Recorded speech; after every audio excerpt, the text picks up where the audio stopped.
ANM GNM পরীক্ষার পর সব থেকে ইম্পর্টেন্ট পার্ট হলো কাউন্সিলিং।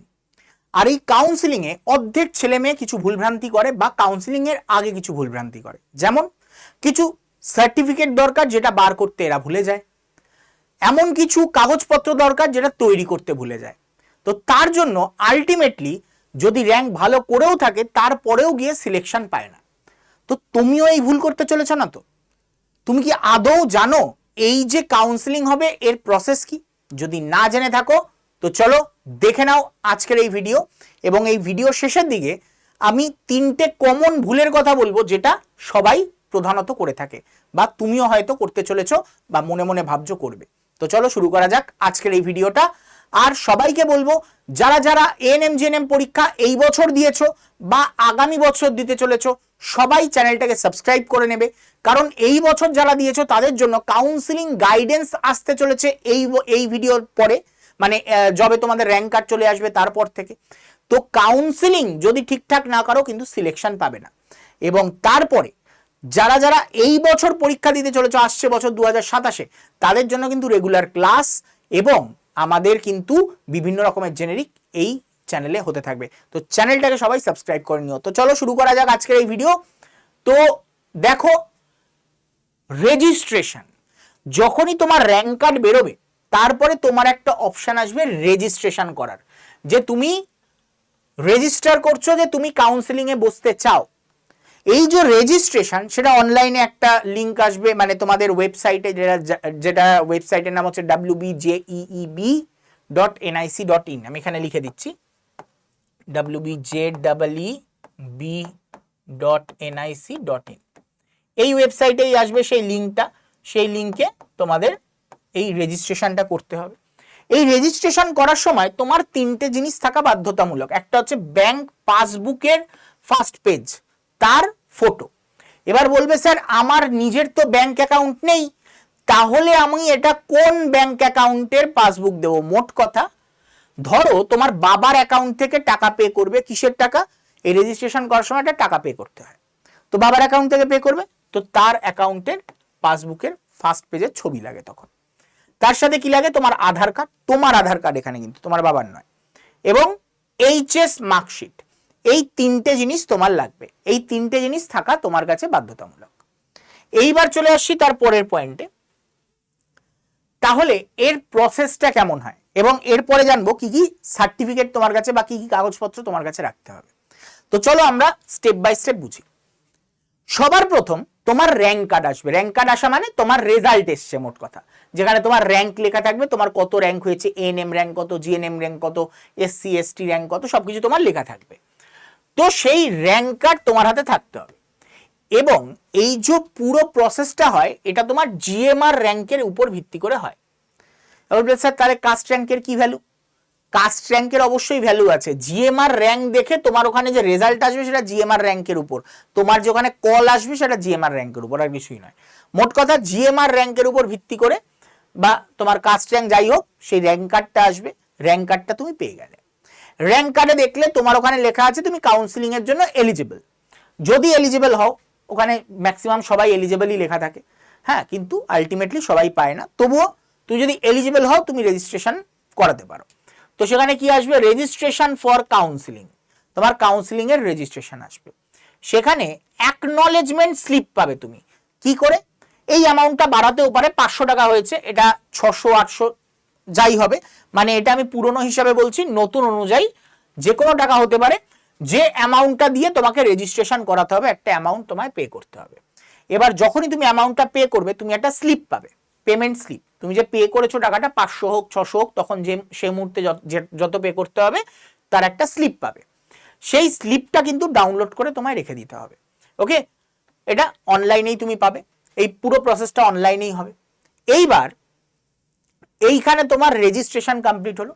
তুমি চাইলে রেজিস্ট্রেশন করে তোমাকে চয়েস ফিলিং করতেই হবে এমন কোনো কারণ নেই। চয়েস ফিলিং সব থেকে বড় ভুল, যেটা ব্যাপারে আমি পরে আলোচনা করব। চয়েস ফিলিং বুঝে শুনে করতে হবে। এটার ব্যাপারে আসছি। চয়েস ফিলিং মানে কি? তুমি কোন কলেজটাকে প্রথমে রাখবে, কোন কলেজটাকে ধাপে ধাপে ধাপে ধাপে পরপর সাজাবে। এই যে চয়েস ফিলিং এটা হয় টেম্পোরারি। এই টেম্পোরারি চয়েস ফিলিং মানে তুমি কলেজ সিলেক্ট করে রাখলে তুমি চাইলে পরে চেঞ্জও করতে পারবে। কিন্তু একটা অপশন আসে যখন, সেটা হচ্ছে পার্মানেন্ট চয়েস লকিং। যখন চয়েস লক করবে, ভেবেচিন্তে লক করবে, কারণ এরপরে আর চেঞ্জ করতে পারবে না। চয়েস লক হয়ে গেল মানে আর চেঞ্জ করা যাবে না। তো চয়েস লকিং করার আগে অবশ্যই দেখে নেবে যে ঠিকঠাক মানে তোমার কলেজ চুজ করেছো কিনা। যদি স্যার আমি চয়েস লকিং করিনি, আমি খালি না টেম্পোরারি করে না ভুলে গেছি চয়েস ফিলিং, তো যেটা করেছিলে সেটাই তোমার অটোমেটিক লাস্ট দিন গিয়ে ওটাতেই লক হয়ে যাবে। তো তাই জন্য চিন্তার কোনো কারণ নেই, চুজ করবে এবং তারপরে নেক্সটটায় চলে যাবে। হয়ে গেল চয়েস লকিং। এইবার চলে যাও first round. First round counselling. First round counselling আমি কি দেখতে পাবো আমরা, যখন তোমার ফার্স্ট রাউন্ড কাউন্সিলিং হবে, তুমি ধরো একটা কলেজ পেলে, তোমার ওই কলেজটা পছন্দ হয়ে গেছে, তাহলে কি করবে, তোমাকে সিট অ্যালট করে নিতে হবে 1000 টাকা দিয়ে। 1000 টাকা পে করে অনলাইনে তুমি সিট অ্যালট করে নিলে, তোমার ওই পেমেন্ট স্লিপটা নিয়ে তোমাকে যেতে হবে তারপর, তো তোমার সিট বুকিং হয়ে গেল ওই কলেজে গিয়ে, তারপরে গিয়ে তুমি ভর্তি হয়ে গেলে।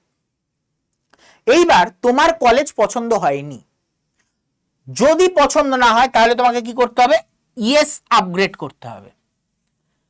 আপগ্রেড ইয়েস করে দিলে তখন কি হবে, ইয়েস আপগ্রেড করলে তোমাকে আবার নেক্সট তুমি কাউন্সিলিং এর রাউন্ডে পৌঁছে যাবে, নেক্সট কাউন্সিলিং রাউন্ডে পৌঁছে যাবে। কিন্তু এই ইয়েস আপগ্রেড কোথায় গিয়ে করতে হবে, ধরো কথার কথা তুমি এসএসকেএম এ ফার্স্ট রাউন্ডে এসএসকেএম এ পেয়েছো, তুমি চাইছো এনআরএস এ যাবো আমি, ঠিক আছে, তুমি চাইছো এনআরএস এ যাবো, তুমি এসএসকেএম এ পেয়েছো, তোমার ইচ্ছা তুমি এনআরএস এ পড়বে, তোমার কেউ পরিচিত কেউ পড়ে এনআরএস এ, তো তুমি এনআরএস এ পড়বে। তো খুব সিম্পল উপায় কি করবে, দেখো খুব সিম্পল উপায়ে তোমার ওই কলেজে যাবে, তুমি যে কলেজটা পেয়েছো সেই কলেজে গেলে, সেই কলেজে গিয়ে 1000 টাকা সিট অ্যালটমেন্ট ফিস পে করলে এবং তার সাথে কি করলে, ইয়েস আপগ্রেড করে আসলে।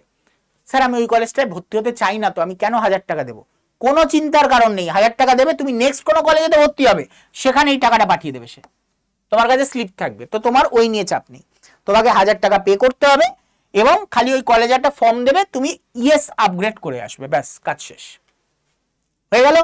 এইবার ধরো তোমার সেকেন্ড রাউন্ডে গিয়ে, এই রাউন্ডে তুমি এসএসকেএম পেয়েছিলে, এই রাউন্ডে গিয়ে তুমি এনআরএস পেয়েছো, তাহলে তুমি এনআরএস চাও, তুমি সেকেন্ড রাউন্ডে এনআরএস চাও, তাহলে কিছুই না, তোমার এই যে অ্যালোটেড ফিজিক্যাল ভেরিফিকেশন, তোমাকে আবার ওই এনআরএস এ যেতে হবে।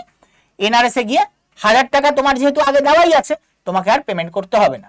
আর যদি এটাই তুমি সেকেন্ড রাউন্ডেই প্রথম কলেজ পেয়ে থাকো, সেকেন্ড রাউন্ডে গিয়ে প্রথমবার কলেজ পেয়েছো, আগে কোনো পাওনি, ফার্স্ট রাউন্ডে কোনো কলেজই পাওনি, সেকেন্ড রাউন্ডে গিয়ে কলেজ পেয়েছো, তখন গিয়ে সেই কলেজে গিয়ে তুমি 1000 টাকা পে করলে, হয়ে গেল। এইভাবে মপ আপ রাউন্ড হলেও হতে পারে, মপ আপ রাউন্ড হবেই এমন কোনো কথা নেই, মপ আপ রাউন্ড ম্যান্ডেটারি প্রত্যেক বছর নয়। তো ফার্স্ট রাউন্ড সেকেন্ড রাউন্ড হবেই, থার্ড রাউন্ড যদি হয় সেটা mop up round. Mop up round হলে আবার এই সেম জিনিসটা আরেকবার রিপিট হয়, ঠিক আছে। আর কি, তারপরে আসছে হচ্ছে স্পট বুকিং। এই স্পট বুকিং এর কোনো নিয়ম নেই। স্পট বুকিং যে কলেজে ধরো একটা সিট ফাঁকা, সেই কলেজে গিয়ে তুমি ডাইরেক্ট গেলে ভর্তি হয়ে গেলে, এটা হচ্ছে স্পট বুকিং। স্পট বুকিং এর কোনো নির্দিষ্ট নিয়ম নেই, তবে ফার্স্ট রাউন্ড, সেকেন্ড রাউন্ড এবং মপ আপ রাউন্ড অবধি যেতে পারে। এই তিনটে রাউন্ডে এইটাই হয় প্রসেস, যে তোমাকে সেই কলেজ, যেই কলেজ তুমি পেয়েছো সেই কলেজে গিয়ে তোমাকে ফিজিক্যালি ভেরিফিকেশন করতে হবে। ভেরিফিকেশন মানে সব ডকুমেন্টস নিয়ে তোমায় যেতে হবে, ভেরিফিকেশন করতে হবে, 1000 টাকা পে করতে হবে এবং তুমি যদি পছন্দ তাহলে নো করে দেবে, আর তোমার যদি পছন্দ না হয় তখন কলেজটাকে ইয়েস করে দেবে। আশা করি বুঝতে পেরেছো, এর একটা স্ক্রিনশট তোমরা নিয়ে নাও। এবার হচ্ছে ডকুমেন্ট ভেরিফিকেশনের সময় তোমার কি কি ডকুমেন্টস লাগবে, তোমার কাছে কি কি ডকুমেন্টস থাকা দরকার, তো চলো এবার সেটা দেখে নিই। ডকুমেন্ট ভেরিফিকেশনের সময় তোমার কাছে এজ প্রুফ লাগবে। এজ প্রুফ মানে তোমার বয়সের প্রমাণপত্র। সেই বয়সের প্রমাণপত্র সাধারণত সবার কাছে মাধ্যমিকের অ্যাডমিট কার্ড থাকে, সেটাই নিয়ে যাবে, তার জেরক্স, বা তুমি চাইলে বার্থ সার্টিফিকেটও তুমি নিয়ে যেতে পারো।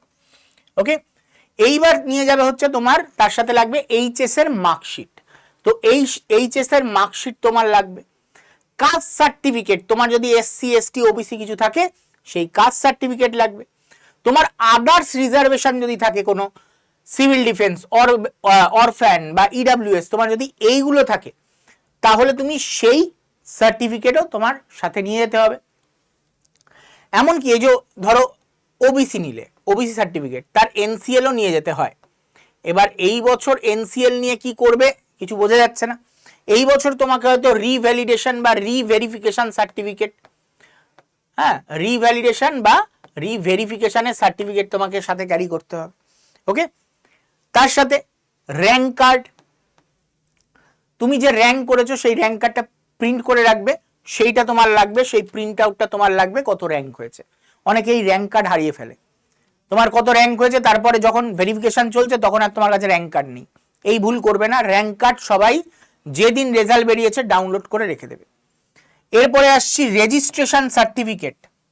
রেজিস্ট্রেশন সার্টিফিকেট কোনটা, এই তো শুরুতেই বললাম, তোমাকে রেজিস্টার করার সময় তোমাকে এই জিনিসপত্রগুলো দেবে এবং তোমার তার সাথে এই যে রেজিস্ট্রেশন করলে 500 টাকা পে করলে সঙ্গে সঙ্গে একটা স্লিপ দেবে, সেটা হচ্ছে তোমার রেজিস্ট্রেশন সার্টিফিকেট। এই রেজিস্ট্রেশন সার্টিফিকেট তোমাকে রাখতে হবে। এইবার তারপরে চলে আসছি ডোমিসাইল সার্টিফিকেট। এই জিনিসটা সবাই ইমিডিয়েট বানিয়ে নেবে, ডোমিসাইল সার্টিফিকেট ইমিডিয়েট বানিয়ে নেবে। তুমি কোথাকার বাসিন্দা সেই অরিজিনাল এবং 3 কপি জেরক্স রাখবে, 3 কপি জেরক্স রাখবে। ওকে, তো কি বললাম, ডোমিসাইল সার্টিফিকেট অরিজিনাল এবং তার সাথে 3 কপি জেরক্স। ডোমিসাইল সার্টিফিকেটের যে কপি সেটা অলরেডি বোর্ড থেকে দিয়ে দিয়েছে। তুমি যদি 1 বছর মানে এই ধরো এই বছরে তুমি স্কুল ছেড়েছো, তাহলে এই ডোমিসাইল সার্টিফিকেট তুমি স্কুল টিচারকে দিয়ে সাইন করাতে পারো।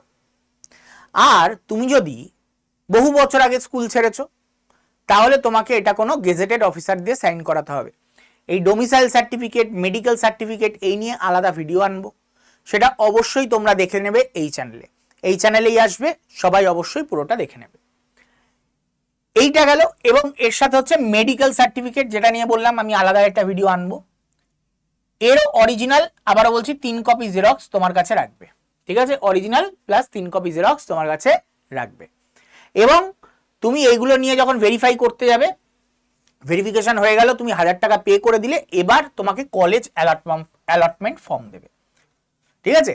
কলেজ অ্যালটমেন্ট ফর্ম যখন তুমি কলেজে ভর্তি হতে গেছো সেটা, এই কলেজ অ্যালটমেন্ট ফর্ম হচ্ছে লাস্ট স্টেপ, এটা পেয়ে গেলে তোমার কাছে রেখে দাও, ব্যাস ব্যাস তোমার ভর্তির প্রক্রিয়া শেষ। এইগুলো তোমাকে লাগবে, এই কাগজগুলো তোমাকে রেডি করতে হবে। মনের মধ্যে কোনো প্রশ্ন থাকলে অবশ্যই তোমরা করতে পারো। তোমাদের মনে একটা কমন কোয়েশ্চেন যে স্যার মেডিকেল সার্টিফিকেট, এই মেডিকেলে কি কি জিনিসে সাইন করাবো, তো সেটার ব্যাপারে বলে রাখি। দেখো মেডিকেলের ক্ষেত্রে কি কি রিপোর্ট লাগবে, তোমাকে কি কি রিপোর্ট বানাতে হবে। X-ray report, signature of a MBBS doctor, একজন এমবিবিএস এর সিগনেচার লাগবে। ইউএসজি রিপোর্ট লাগবে, ওকে, ইউএসজি রিপোর্ট লাগবে। ব্লাড রিপোর্ট লাগবে। কি কি রিপোর্ট লাগবে সেটাকে বলে দিচ্ছি, এটা আমি পরে বলছি, ঠিক আছে।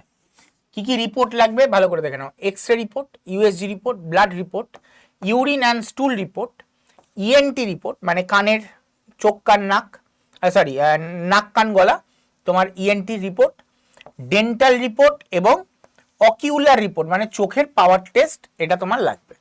এবং এখানে তুমি ফর্মে কি কি মাস্ট চেক করবে, এমবিবিএস যিনি তিনি সাইন করেছেন কিনা, তিনি এমবিবিএস কিনা একবার দেখে নেবে। ইউএসজি রিপোর্টে নাম দেখে নেবে, নাম ঠিক আছে কিনা, সরি সবকটা রিপোর্টের নাম ঠিক আছে কিনা দেখে নেবে, যে সবকটা রিপোর্ট তার নাম একই আছে কিনা, নামের বানান ভুল নেই তো। ডিগ্রি অবশ্যই দেখে নেবে এমবিবিএস আছে কিনা। রেজিস্ট্রেশন নাম্বার, যে ডক্টর সাইন করছে তার রেজিস্ট্রেশন নাম্বার এবং স্ট্যাম্প দিচ্ছে কিনা, অর্ধেক ডাক্তার স্ট্যাম্প না মেরে ছেড়ে দেয়, পরে গিয়ে প্রবলেমে পড়ে স্টুডেন্টরা। তো রেজিস্ট্রেশন নাম্বার এবং স্ট্যাম্প ঠিকঠাক দিয়েছে কিনা অবশ্যই চেক করে নেবে। এই সব কিছু ঠিক থাকলে তারপরে গিয়ে তোমার ভর্তি হবে, ঠিক আছে। এইগুলো দিয়ে তোমাকে রিপোর্ট বার করতে হবে। এবার চলে আসছি সবার কমন ভুল। প্রথম যে ভুলটা সেটা হচ্ছে কি, শেষ মুহূর্তে গিয়ে রিভ্যালিডেশন রিভেরিফিকেশন এই বছর গিয়ে তোমরা করাতে যাবে। অন্য বছর কি হয়, এমসিএল বা ইডাব্লিউএস এগুলো সবাই বার করে কবে, জবে রেজাল্ট বেরোয় তারপরে গিয়ে বার করতে যায়, তো কেউ বার করতেই পারে না, আলটিমেটলি কারো সিলেকশন হয় না। তো তোমরা এই ভুলটা করো না, এক্ষুনি রিভ্যালিডেশন বা রিভেরিফিকেশন সার্টিফিকেট বার করে নাও। আদারওয়াইজ তোমাকে জেনারেল হিসাবে তোমাকে কাউন্সিলিং করাতে হবে। ধরো ফার্স্ট রাউন্ডে তুমি ভালো রেজাল্ট করলে, তোমার তো জেনারেল হিসাবে তোমার হয়ে যাওয়ার কথা, কিন্তু তুমি ওবিসি হিসাবে ফর্ম ভরেছিলে, তোমার ক্যান্সেল হয়ে গেল, তুমি ক্যান্সেল আউট হয়ে যাবে।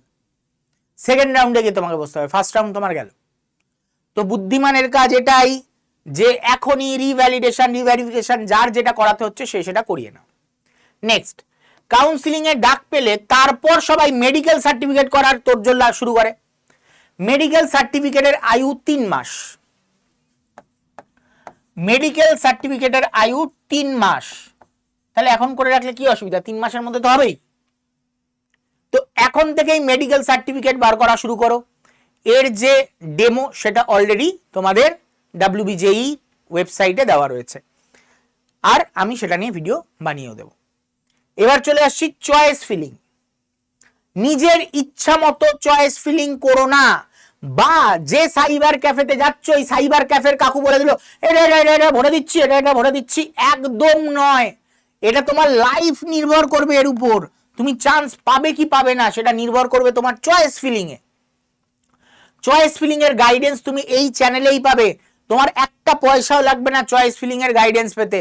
তুমি খালি এই চ্যানেলটাকে ফলো সাবস্ক্রাইব করে নাও, এই চ্যানেলটাকে সাবস্ক্রাইব করে নাও, এবং তোমার যদি চয়েস ফিলিং দরকার হয় কমেন্ট বক্সে লিখে দাও চয়েস ফিলিং, তাহলেই তোমাদের জন্য চয়েস ফিলিং চলে আসবে, চয়েস ফিলিং এর ভিডিও। তো অবশ্যই চ্যানেলটাকে সাবস্ক্রাইব করে রাখবে, এবং ওই সাইবার ক্যাফের কাকু দাদা তারা যেটা ভরে দিল একদম মানবে না।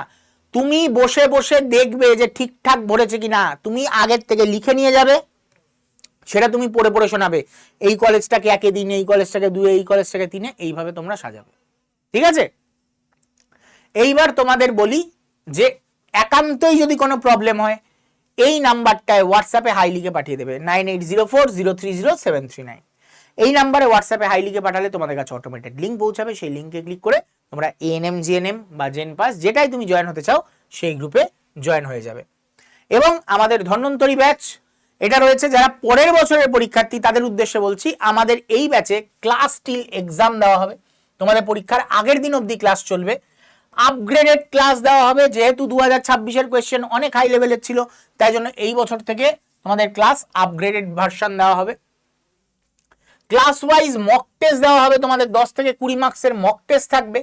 সামেটিভ ইভ্যালুয়েশন মক টেস্ট থাকবে তোমাদের 50 মার্কসের, 50 মার্কসের সামেটিভ ইভ্যালুয়েশন মক টেস্ট। এই মক টেস্টে যারা যারা ভালো রেজাল্ট করবে তাদের দেওয়া হবে এলিট ব্যাচ। এই এলিট ব্যাচ তারাই পাবে যারা যারা সারা বছর ধরে ভালোভাবে পড়াশোনা করবে, তাদের এলিট ব্যাচ দেওয়া হবে। সাবজেক্ট ওয়াইজ মক টেস্ট দেওয়া হবে এবং ফুল লেন্থ মক টেস্ট দেওয়া হবে। সাবজেক্ট ওয়াইজ মক টেস্ট এবং ফুল লেন্থ মক টেস্ট থাকবে। এমসিকিউ ক্লাস দেওয়া হবে, সেটা কি তোমার ক্র্যাশ কোর্স আলাদা করে অ্যাড করা হবে যার মধ্যে এমসিকিউ ক্লাস থাকবে। এমসিকিউ সলভ আফটার ক্লাস, প্রত্যেক ক্লাসের পর এমসিকিউ সলভ তোমাদের করানো হবে, এবং এমসিকিউ তোমার ইউটিউব এমসিকিউ সলভ এটা আমরা ইউটিউবে সাপোর্ট তো থাকবেই, এক্সট্রা সাপোর্ট। এছাড়া আমরা কমিউনিটি বিল্ড করার চেষ্টা করছি, এটা কমিউনিটির মাধ্যমে তোমাদের যদি কোনো ডাউট থাকে সেই ডাউট সেশন তোমাদের প্রোভাইড করার। এবং তোমাদের দেওয়া হবে হার্ড কপি বই, একটা বই তোমাদের বাড়িতে বাড়ির ঠিকানায় পৌঁছে যাবে, এবং তার সাথে 4খানা ইবুক থাকবে, একটা রিজনিং, একটা ম্যাথ, একটা জিকে এবং একটা ইংলিশের। তো এত কিছু তুমি পেয়ে যাচ্ছ কত, এত কিছু তুমি পেয়ে যাচ্ছ সারা বছরের ফিস তোমার কত, 1731 টাকা। 1731 টাকায় তুমি পেয়ে যাচ্ছ। এর জন্য কি করতে হবে, ভর্তির জন্য খুব সিম্পল উপায় রেখেছি আমি এখন, নাম, ফোন নাম্বার এবং ব্যাচ, কোন ব্যাচে ভর্তি হতে চাও। এনএম জেএনএম হলে এনএম জেএনএম লিখবে, জেনপাস হলে জেনপাস লিখবে। তোমার নাম, তোমার ফোন নাম্বার, সেই ফোন নাম্বার দেবে যেটাতে তোমাকে কন্ট্যাক্ট করা যাবে, মানে ফোন করলে তোমাকে পাওয়া যাবে। এমন কোনো ব্যাপার নেই যে আমি অমুক নাম্বার থেকে ভর্তি হতে চাই সেই নাম্বারই দিতে হবে, এমন নয়। তোমাকে ফোন করলে যাতে পাওয়া যায় এমন একটা নাম্বার দেবে, নাম, ফোন নাম্বার, কোন ব্যাচে ভর্তি হতে চাও, ব্যাস। এবং তার সাথে তোমার আমার এই হোয়াটসঅ্যাপ নাম্বারে পাঠিয়ে দেবে 9804030739। এই হোয়াটসঅ্যাপ নাম্বারে পাঠিয়ে দেবে, তোমাদের কাছে তার পরের দিন মানে 2 দিনের মধ্যে তোমাদের কাছে কল পৌঁছে যাবে, আমাদের এন্ড থেকে একজন কল করে তোমাকে স্টেপ বাই স্টেপ বুঝিয়ে দেবে কিভাবে ভর্তি হতে হবে, ঠিক আছে?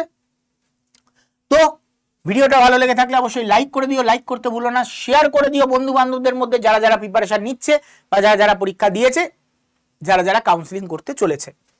এবং সাবস্ক্রাইব করে নিও চ্যানেলটাকে, এবং কমেন্ট করতে ভুলো না, কমেন্ট করে দিও তোমাদের মনের মধ্যে যদি কোনো প্রশ্ন থাকে কমেন্ট করে অবশ্যই জানাতে পারো। দেখা হচ্ছে তোমাদের সাথে নেক্সট কোনো ভিডিওতে। ততক্ষণের জন্য টাটা, গুড বাই।